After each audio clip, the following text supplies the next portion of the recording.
사랑하는 행복한 교회 성도 여러분, 이 영상을 보시는 하나님 나라의 귀한 자녀 여러분, 오늘은 2022년 7월 7일 목요일입니다. 오늘 본문에서는 멜기세덱 계통을 따른 대제사장으로서의 예수님 설명을 잠시 멈추고 진리에 대한 독자의 얇은 지식을 지적합니다. 이 내용은 6장 20절까지 이어지며 7장 1절에서 다시 멜기세덱과 예수님과의 연결 설명이 진행됩니다. 오늘 본문을 나누어 보겠습니다. 5장 11절부터 14절 진리와 관련한 독자의 상태, 6장 1절부터 8절 독자를 향한 권면과 이유. 오늘 본문 히브리서 5장 11절부터 6장 8절까지의 말씀을 듣고 다시 오겠습니다.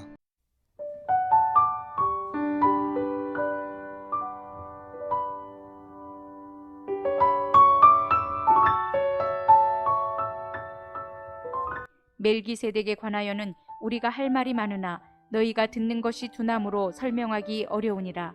때가 오래되었으므로 너희가 마땅히 선생이 되었을 터인데 너희가 다시 하나님의 말씀의 초보에 대하여 누구에게서 가르침을 받아야 할 처지이니 단단한 음식은 못 먹고 젖이나 먹어야 할 자가 되었도다. 이는 젖을 먹는 자마다 어린아이니 의의 말씀을 경험하지 못한 자요, 단단한 음식은 장성한 자의 것이니 그들은 지각을 사용함으로 연단을 받아 선악을 분별하는 자들이니라. 히브리서 6장.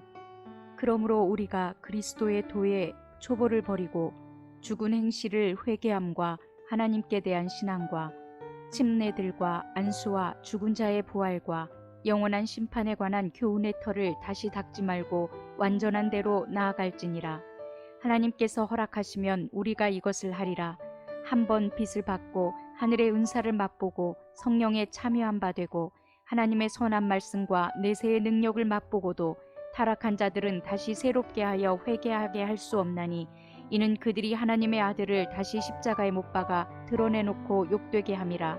땅이 그 위에 자주 내리는 비를 흡수하여 밭가는 자들이 쓰기에 합당한 채소를 내면 하나님께 복을 받고 만일 가시와 엉겅퀴를 내면 버림을 당하고 저주함에 가까워 그 마지막은 불사름이 되리라.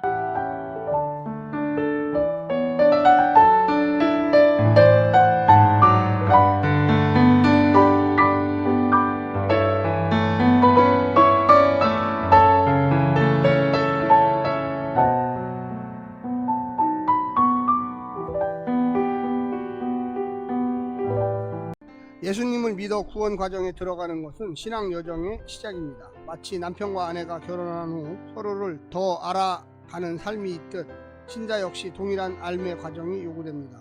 그러나 교회는 언제나 지식 부족으로 인한 문제를 경험했습니다.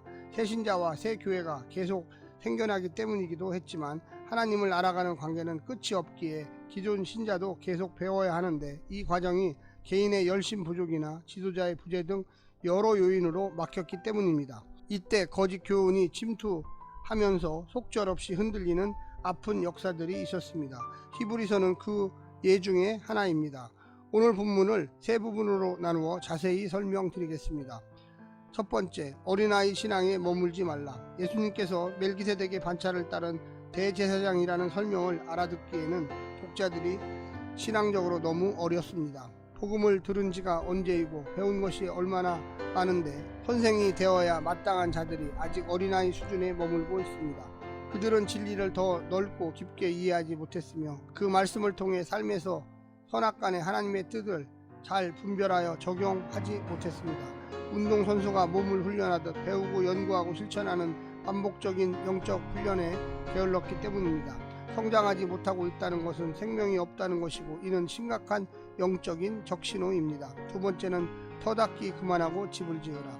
회개와 믿음, 침례와 안수, 부활과 심판은 매우 핵심적인 기독교 신앙의 기초입니다. 과거의 혈신과 현재의 교회의 제의, 미래의 소망은 역시 기독교 신앙의 기초입니다. 그런데 기초는 기초입니다. 건물을 올리기 위해 기초를 닦는 것이지 기초 그 자체가 목적은 아닙니다. 왜 교리를 배우는 것입니까? 살기 위해서입니다. 신앙인이 되기 위해서뿐 고급 정보의 소유자가 되는 것이 목표는 아닙니다. 그러니 이제 기초는 더 이상 닦지 말고 신앙의 집을 지어야 합니다. 살아야 합니다. 열매 있는 삶이 되어야만 합니다. 그 진리가 개인과 공동체의 삶에 능력 있게 영향을 미치게 해야 합니다. 익숙하고 편한 것만 되풀이하여 듣는다면 어느새 일부의 진리로 전체의 진리를 왜곡할 수도 있습니다. 마지막 세 번째는 오늘이 내일을 보장하지 못한다는 것입니다. 오늘 진리의 빛을 받고 하늘의 축복을 경험하고 성령의 역사에 참여하고 그 성령을 통해 하나님의 선한 말씀을 맛보고 우리를 강건케 하시는 하나님의 능력을 경험했더라도 그것이 삶이 되고 인격이 되고 문화로 자리 잡지 않는다면 언제든 우리는 내 믿음과 지식을 배반하는 진리에 가 있을 수 있습니다. 실제 독자들 중에는 주님을 공개적으로 의도적으로 지속적으로 거절하여 욕보임으로써 다시 그분을 십자가에 못 박는 자들, 즉 타락한 자들도 있었던 것으로 보입니다. 자주 내리는 비를 흡수하는 땅이라고 해서 절로 합당한 열매를 맺는 것은 아닙니다. 그런 좋은 땅에는 가시와 엉겅퀴도 잘 자랍니다. 그 땅에 무엇으로 가득 차게 할 것인지는 밭가는 자들에게 달려 있습니다. 사랑하는 성도 여러분, 오늘 말씀을 통하여 은혜 받으시고요. 성령님의 놀라운 축복과 은혜가 늘 함께하기를 간절히 바랍니다. 샬롬.